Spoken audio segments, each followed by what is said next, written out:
Assalamualaikum warahmatullahi wabarakatuh. Alhamdulillah nahmaduhu wa nasta'inuhu wa nastaghfiruh wa asyhadu an la ilaha illallah wa asyhadu anna Muhammadan abduhu wa rasuluh. Allahumma salli wa sallim ala sayyidina Muhammadin wa ala alihi wa ashabihi ajma'in. Para pelajar Kuliah Duha Masjid Ma'ruf dan para penonton yang dirahmati Allah.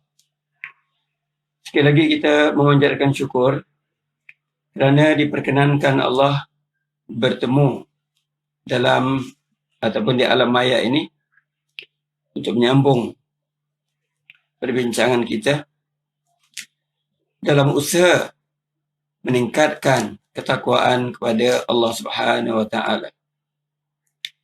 Kita telah berada di minggu terakhir Ramadan. Dan kita telah mendengar sering pensyarah-pensyarah mengingatkan kita bahawa Ramadan adalah merupakan suatu madrasah. Yang berarti Ramadan yang diwajibkan Allah untuk kita berpuasa merupakan satu pusat latihan yang melibatkan seluruh kepribadian kita. Sama ada anggota kita, hati kita, fikiran kita, jiwa kita.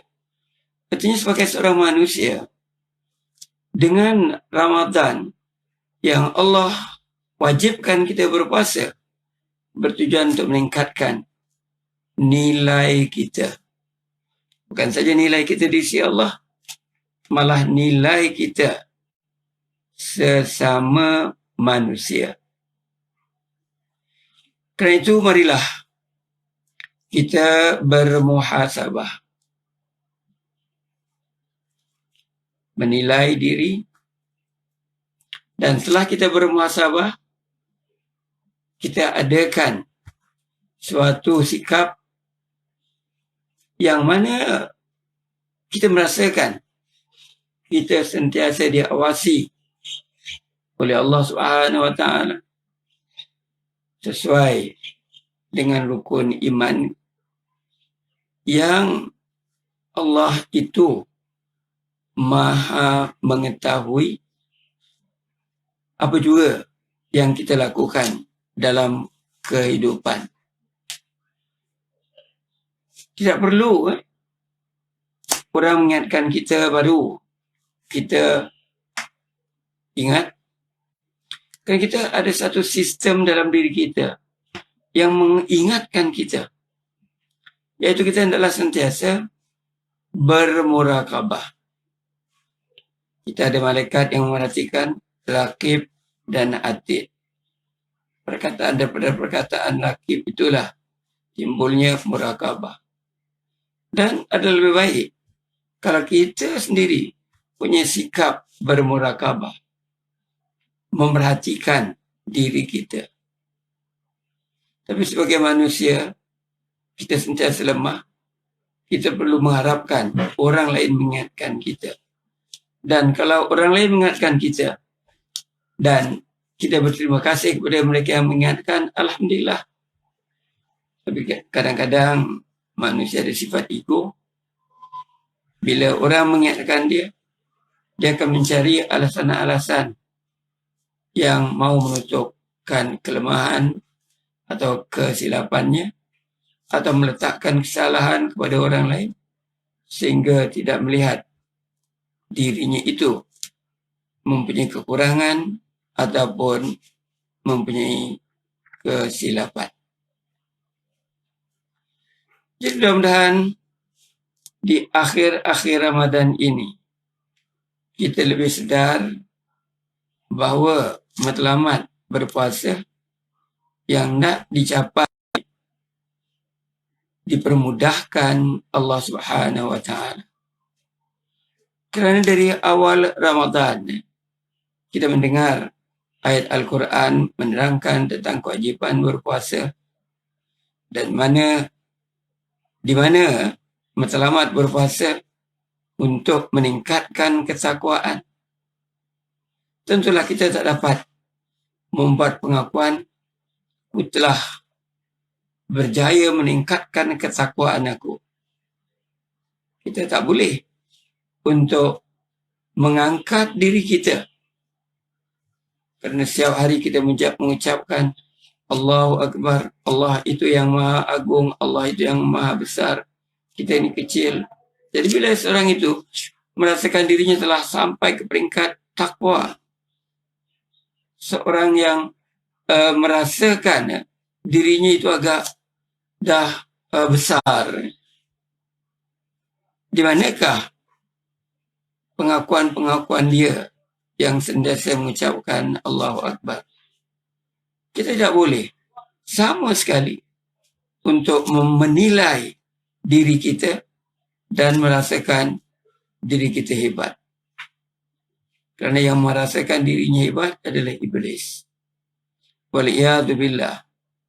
Iblis itu adalah musuh kita. Apa yang penting ialah kita dalam proses untuk meningkatkan ketakwaan. Sama ada kita dah sampai ataupun tidak, Allah Subhanahu wa Ta'ala yang maha mengetahui. Tetapi tanda-tanda, kita boleh mengukur tanda-tanda, tetapi kita tak boleh mengatakan aku telah menjadi orang yang muttaqin, sebahagian daripada para muttaqin. Kerana orang muttaqin ini dijanjikan Allah masuk syurga.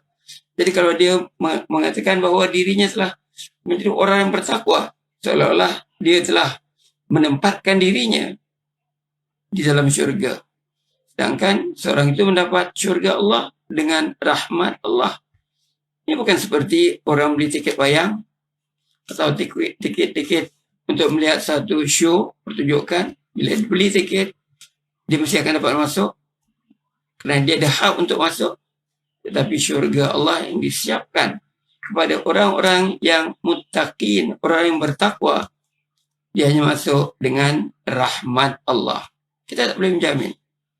So itu, bila dikatakan puasa itu sebagai madrasah untuk menjadikan kita orang-orang yang bertakwa, kita sentiasa dalam proses. Kita sentiasa di dalam membuat. Kerana kita sedar, kita adalah manusia-manusia yang lemah.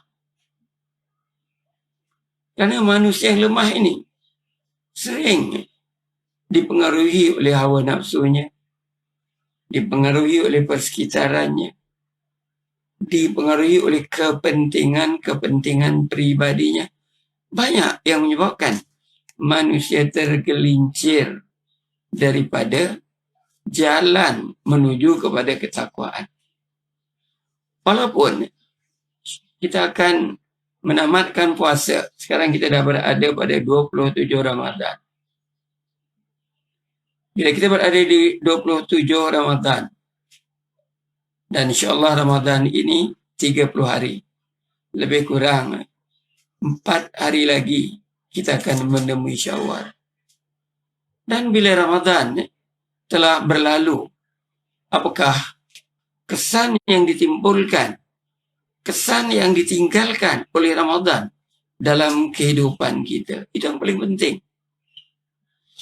Kalau kita di 10 malam terakhir ini mencari Lailatul Qadar,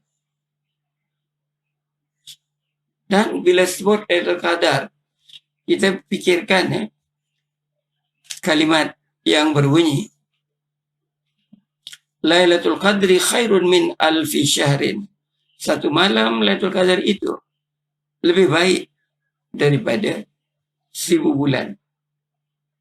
Dan dalam kepala, kalau kita fikirkan tentang pahala yang akan diperolehi katalah kita bertemu dengan Lailatul Qadar. Mudah-mudahan dapatlah pahala itu.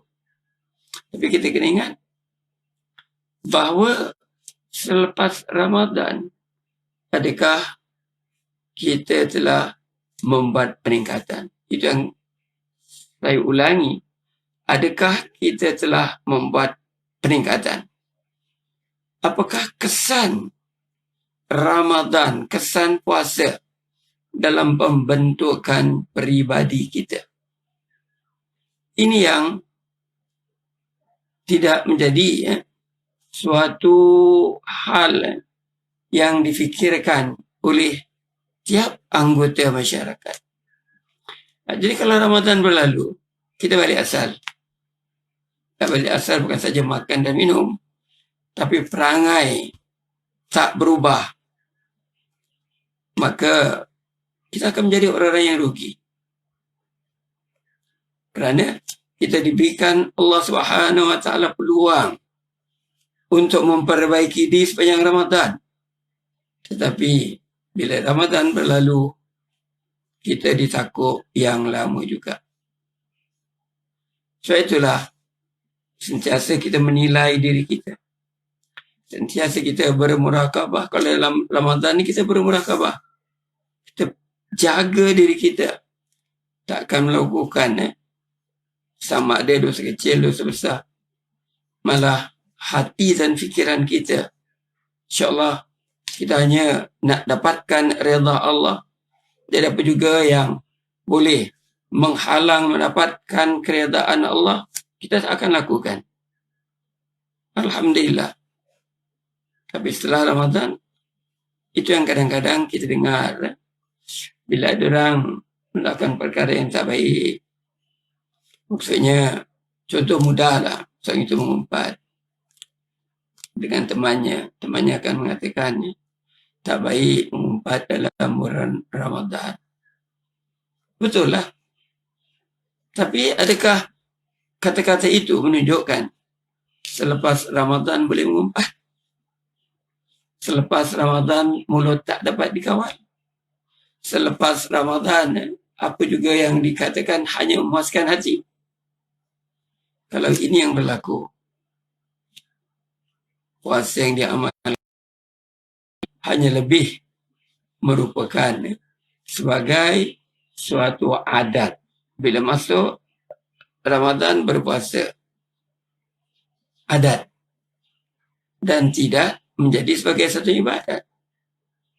Kerana bila kita katakan Ramadan itu sebagai satu ibadat, itu adalah salah satu tujuan Allah Subhanahu Wa Taala mencipta kita. Seperti yang difirmankan dalam ayat Al-Quran. A'udzubillahi minasyaitonir rajim. Wa ma khalaqtul jinna wal insa illa liya'budun.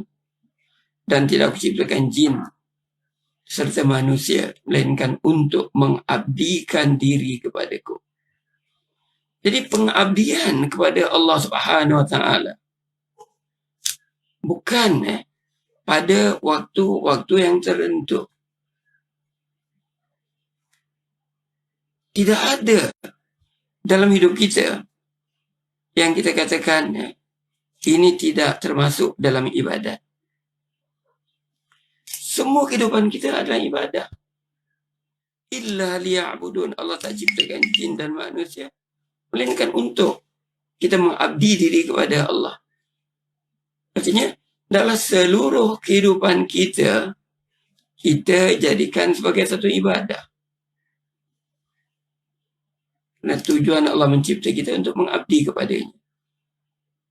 Jadi untuk mengabdi kepadanya, tidak ada ruang, tidak ada perbuatan yang tidak boleh dikaitkan dengan ibadah. Nah, itu sebahagian daripada kelemahan anggota masyarakat kita. Kerana memahamkan ibadat dalam bentuk yang sempit. Sehingga tidak dapat mengaitkan apa jua yang dilakukan dalam hidup sebagai ibadah.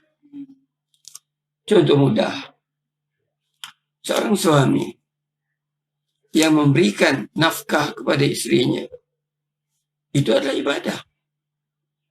Kenapa ia sebagai ibadah? Kerana itu tanggungjawab yang diamanahkan Allah kepadanya. Jadi dia bila menjalankan tanggungjawab kepada isteri, kepada anak-anaknya dengan memberikan nafkah, itu adalah satu ibadah. Dan ibadah itu bukan puasa, zakat, haji semata-mata. Tiap yang kita lakukan.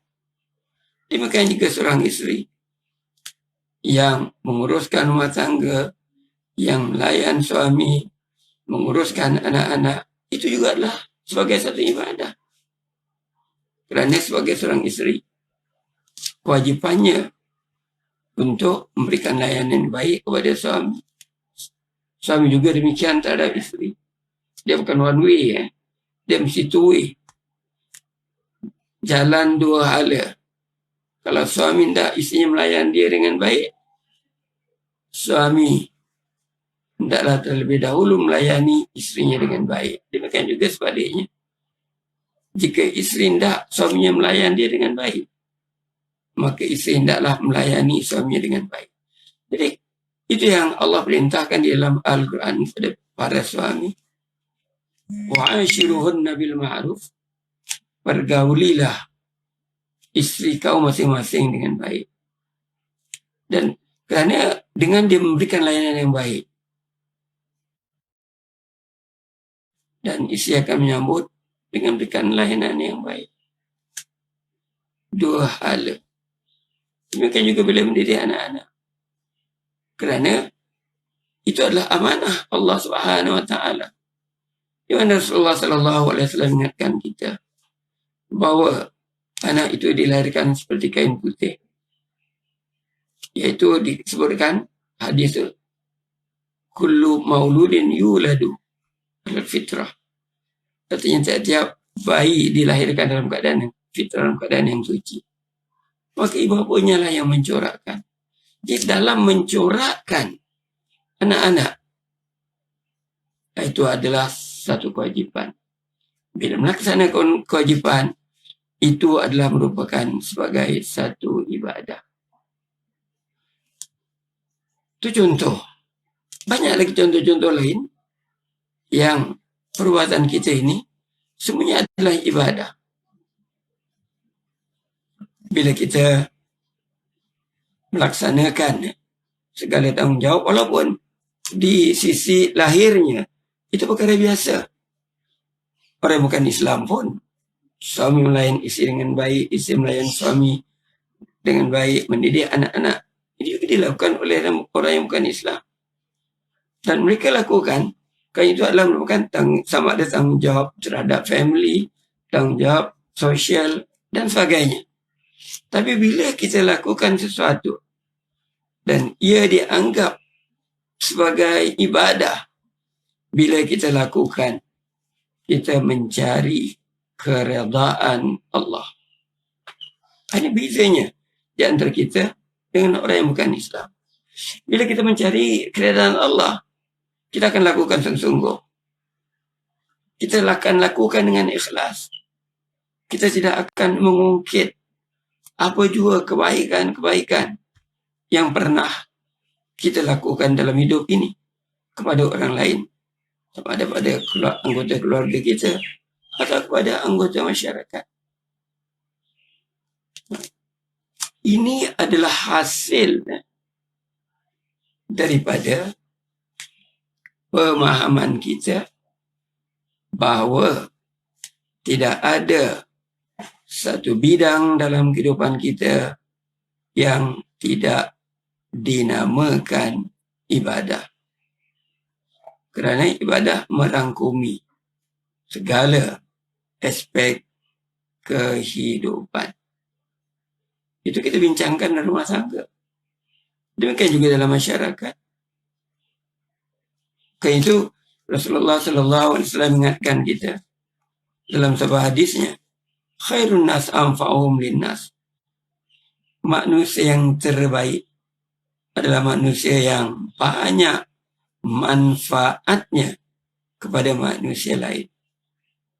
Jadi kalau dia berinteraksi dengan orang dan dapat membantu mereka, membantu ini tidaklah semestinya dengan keuangan. Kalau kita balik kepada surah yang pendek kan, Allah berfirman, wal 'asr innal insana lafi khusr illa alladhina amanu wa 'amilus shalihat. Demi masa sesungguhnya semua manusia dalam kerugian kecuali yang beriman dan beramal saleh. Jadi kalau kita tak boleh lakukan amal-amal saleh yang melibatkan keuangan, tenaga, ayat tadi mencontohkan wa tawasau bil haqqi wa tawasau bis sabri. Adalah saling mengingatkan tentang kebenaran dan saling mengingatkan tentang kesabaran. Tak perlu gunakan tenaga, memerlukan keberanian, memerlukan kebijaksanaan, memerlukan kesungguhan, maka itu dianggap sebagai ibadah. Mudah. Sebagai orang beriman, mudah kita nak melaksanakan ibadah. Dan ibadah itu ada ibadah yang dikatakan fardu ain atau kita kena buat. Dan ibadah-ibadah lain yang tidak termasuk dalam golongan dalam kelompok fardu ain seperti fardu kifayah, amalan-amalan sunnah itu adalah merupakan ibadah. Jadi kalaulah di sepanjang Ramadan ini yang wajib kita lakukan, insya-Allah kita tak tinggalkan yang wajib. Dan yang sunnah kita banyakkan. Dengan kita bertarawih, dengan kita membaca Al-Quran, dengan kita bertukar-tukar juadah, berbuka kepada jiran, bersedekah dan sebagainya. Itu semua bukan merupakan ibadah musiman. Bukan merupakan ibadah musiman. Walaupun lepas Ramadan tidak ada tarawih. Kerana tarawih ini hanya pada malam-malam Ramadan sajalah.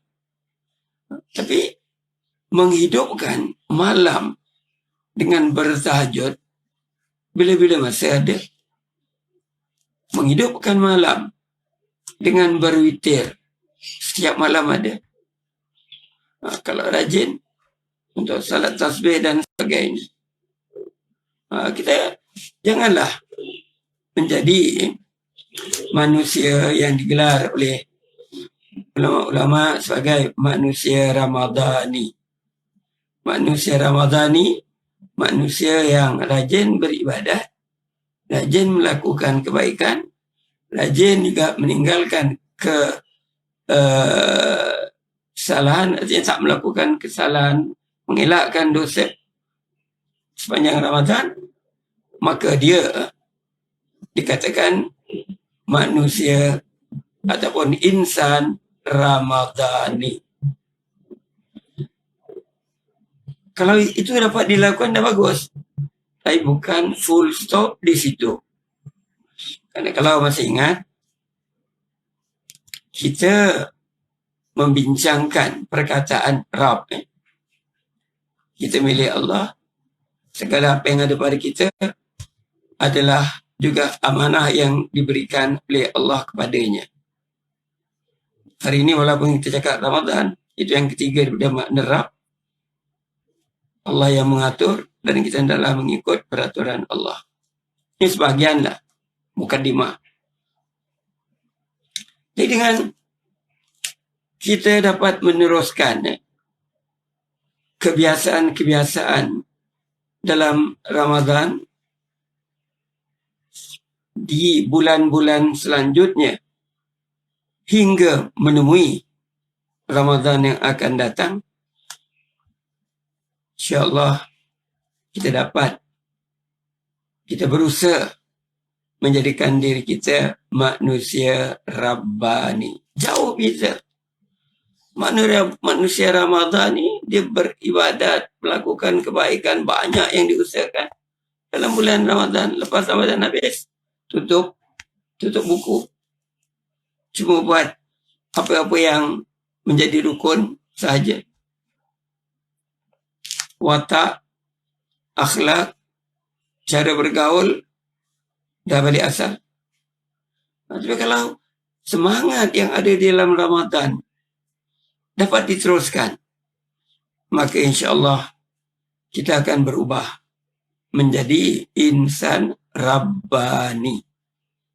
Jadi manusia Rabbani mengikut acuan Rabb, mengikut acuan yang ditetapkan Allah Subhanahu wa taala.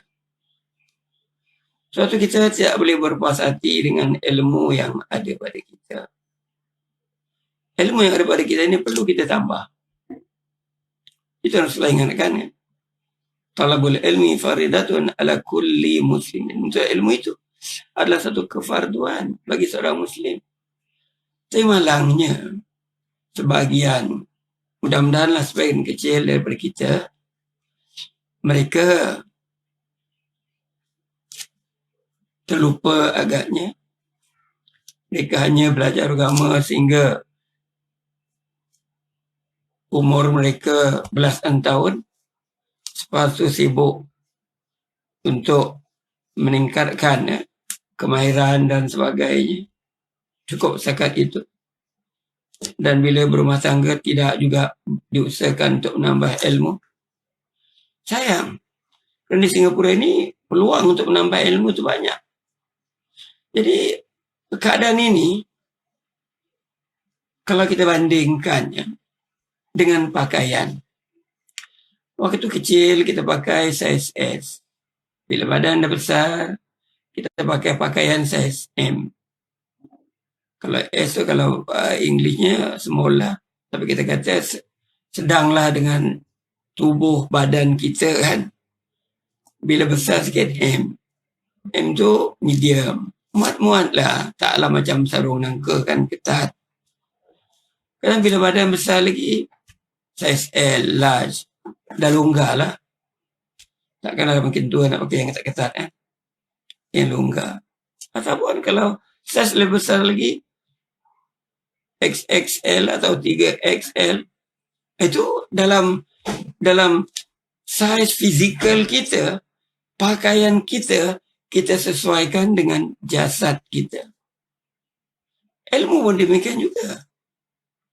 Semakin bertambah umur kita, tambah tanggungjawab kita, maka ilmu kita juga hendaklah ditambah. Sehingga kita boleh mencapai hasrat untuk menjadi insan Rabban. Mungkin ada yang tak pernah dengar perkataan insan Rabbani. Mungkin tak pernah dengar insan Ramadhani. Tapi kita buat ungkapan ini berdasarkan pandangan-pandangan ulama silam. Suatu bila kita berada di akhir Ramadan ini, kita bermuhasabah. Selepas Ramadan ini, bagaimana keadaan kita? Adakah kita masih kekal untuk menghayati semangat Ramadan yang dapat meningkatkan nilai diri kita di sisi Allah Subhanahu wa taala. Kerana kita diingatkan, walaupun dia merupakan asar ini bukan hadis Rasul, tapi kata-kata para sahabat Rasulullah yang menyebutkan man istawa yaumahu fahuwa maghbunun. Sesiapa yang hidup dalam dua masa, keadaannya sama sahaja, maka mereka adalah orang-orang yang terpedaya atau orang-orang yang rugi. Kesempatan masih Allah Subhanahu wa taala berikan kepada kita. Peluang masih ada. Sama ada kita nak merebutnya atau tidak. Kerana kita janganlah leka kerana kita berada di ujung-ujung Ramadan ni kan. Kadang-kadang kita leka, sibuk dengan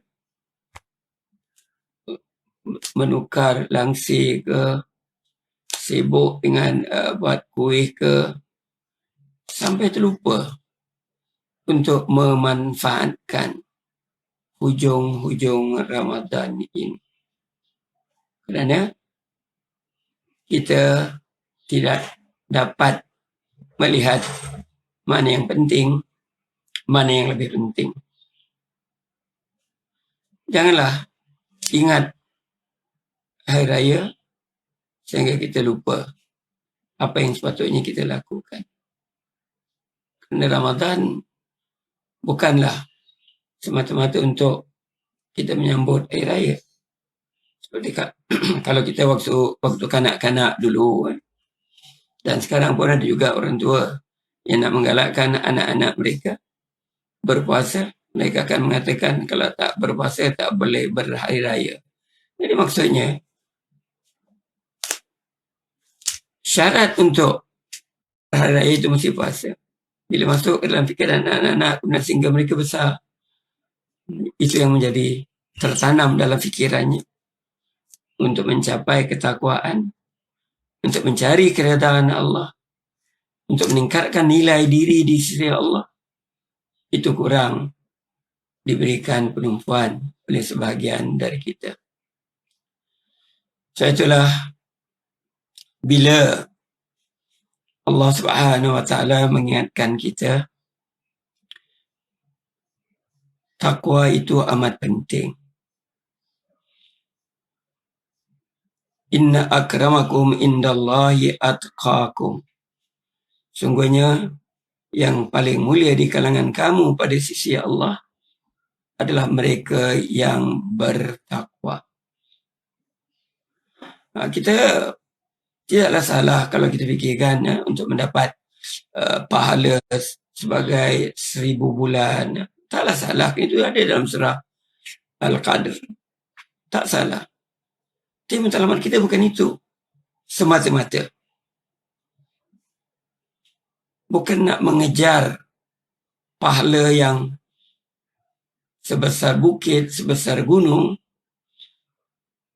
Memang itu kita harapkan. Tapi kalau tidak dilonjakkan ketakwaan kita ke tahap yang lebih tinggi, kita adalah rugi. Rasulullah sallallahu alaihi wasallam mengingatkan kita, ittaqillaha haitsu ma kunta. Bertakwalah kamu kepada Allah di mana juga kamu berada.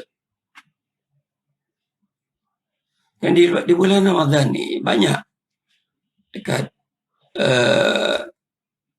YouTube galakan, kalau baca ini rezekinya murah, kalau baca ini pahalanya sekian-sekian. Itu sebagai dorongan. Tapi matlamat akhirnya ialah ketakwaan. Bila disebutkan bertakwalah kamu di mana juga kamu berada, bukan depan keluarga, bukan depan masyarakat, malah sepanjang tahun, di mana juga kita berada, dalam apa keadaan pun, kita hendaklah dalam keadaan bertakwa. Dan dengan keadaan, dengan peningkatan takwa yang menjadi matlamat ibadah puasa ini, insya-Allah kita akan dipermudahkan Allah dalam urusan hidup ini. Itu dijanjikan Allah Subhanahu wa taala di dalam surah Talaq. A'udzubillahi minasyaitonir rajim. Wa may yattaqillaha yaj'al lahu makhraja wa yarzuqhu min haitsu la yahtasib. Siapa yang bertakwa kepada Allah, Allah akan bukakan jalan keluar kepadanya dari apa jua masalah yang dihadapi. Yaj'al lahu makhraja. Dibukakan baginya jalan keluar. Sama hidup ke, sama ada urusan berkeluarga ke, sama ada dalam urusan pekerjaan ke. Wa yarzuqhu min haitsu la yahtasib. Dan akan dikurniakan rezeki dari sumber yang tidak diduga. Pokoknya lah takwa. Takwa bukan sekat kita baca-baca, kerana banyak yang saya lihat dalam YouTube, baca sekian 100 kali, baca sekian ribu kali, rezeki akan datang mencurah-curah. Kalau tiada usaha, adakah rezeki itu akan datang dari langit? Kalau kita lihat, pernah berlaku di zaman Sayyidina Umar radhiyallahu anhu, selepas salat Jumaat, ada para sahabat, ada di kalangan para sahabat yang duduk di masjid. Mereka berdoa dan sebagainya. Kemudian Sayyidina Umar menyuruh mereka untuk keluar bertibaran di muka bumi ini, mencari rezeki. Nanti cari dulu. Bukan kita baca doa, lepas itu dia datang. Jadi orang yang bertakwa, dia akan berusaha mencari nafkah. Kalau dia sebagai suami, tanggungjawab dia mencari nafkah untuk keluarga dia. Kalau sebagai anak, ada orang tua yang memerlukan dia untuk menyara, maka tanggungjawab dia untuk mencari nafkah. Bukan dengan bacaan-bacaan tertentu saja. Memang itu membaca doa-doa dan lain-lainnya adalah sebagai satu tambahan. Tapi usaha itu adalah ada. Kerana Allah ingatkan dalam Al-Quran, surah Al-Jumu'ah, فَإِذَا قُضِيَتِ الصَّلَاةُ فَانْتَشِرُوا فِي الْأَرْضِ. Selepas kamu tunaikan salat Jumaat, adalah kamu bertibaran di muka bumi ini untuk mencari rezeki kurniaan Allah. Ini sifat orang yang bertakwa, akan berusaha melaksanakan tanggungjawab. Tidak hanya mengharapkan bantuan, tidak hanya mengharapkan sokongan, kecualilah mereka yang dah tidak larat, tidak mampu, itu satu pengecualian kerana menjadi tanggungjawab masyarakat untuk membantu mereka. Ini yang dalam zakat, sedekah yang perlu kita bantu mereka-mereka yang memerlukan. Jadi apa yang telah kita bincangkan ialah hendaklah kita bermuhasabah di akhir Ramadan. Dan setelah berakhir Ramadan, adakah kita terus bermurakabah, memerhatikan diri kita supaya matlamat mencapai ketakwaan itu berada di landasan yang betul. Mudah-mudahan sama-sama kita melihat diri kita. Sayyidina Umar radhiyallahu anhu, salah seorang yang dijanjikan oleh Rasulullah untuk mendapat syurga Allah Subhanahu wa taala. Setiap malam baginda sebelum tidur melakukan muhasabah, menilai diri. Siapakah kita? Tak ada orang janji kita untuk kita mudah masuk syurga. Semua itu adalah perlu diusahakan sesuai dengan apa yang disampaikan oleh baginda Rasulullah sallallahu alaihi wasallam. Mudah-mudahan apa yang diperkatakan tadi menjadikan satu bahan renungan, melihat kita masa lalu, melihat diri kita masa sekarang, dan apa yang akan kita lakukan akan datang. Kerana hidup kita di dunia ini, Allah berikan 3 masa. Masa yang lalu telah berlalu, dah habis, dia tak akan datang balik. Ia sebagai satu sejarah. Kita bandingkan. Itu sebagai satu pengajaran untuk kita memperbaiki diri. Masa sekarang, peluang yang ada kita rebut. Kita buat planning, perancangan, apalagi yang kita belum buat, kesalahan, kekurangan yang lalu, apakah yang perlu diperbaiki, apakah yang perlu ditingkatkan. Itu masa yang kedua, hari ini, sekarang, dan yang akan datang. rancangan. Belum tahu berapa lama kita boleh hidup di masa akan datang. Masa akan datang itu tak dijanjikan bila. Tapi selagi nyawa di kandung badan, selagi fikiran sihat, selagi tenaga ada dalam perjalanan hidup kita, kita jadikan sesuai dengan doa kita setiap hari. Ihdinas siratal mustaqim. Kurniakanlah kami ya Allah untuk kekal menerima hidayah, berada di jalan yang lurus. Jalan yang lurus ialah jalan yang menuju kepada keridaan Allah Subhanahu wa taala. Sekian, wabillahi taufiq wal hidayah. Wassalamualaikum warahmatullahi wabarakatuh.